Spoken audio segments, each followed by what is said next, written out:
Ask Mufti Tariq Masood.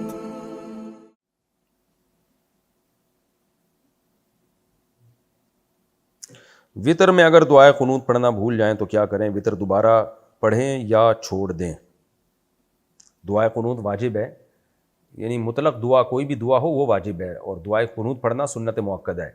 اب دعائے قنوت میں اللہم اہدنا فیمن ہدیت والی بھی پڑھ سکتے ہیں، اور اللہم انا نستعینک والی بھی پڑھ سکتے ہیں۔ دونوں میں سے کوئی بھی پڑھ لیں تو سنت مؤکدہ ادا ہو جائے گی، لیکن ہمارے نزدیک افضل ہے اللہم انا نستعینک۔ اس کے دلائل کیا ہیں اس پہ میں کلپ ریکارڈ کروا چکا ہوں، تو اس لیے یہ دعا یاد کرنی چاہیے۔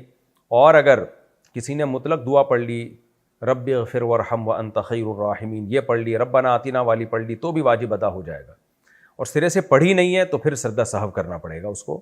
سجدہ سہو اگر نہیں کیا تو پھر نماز دوبارہ پڑھنا واجب ہے۔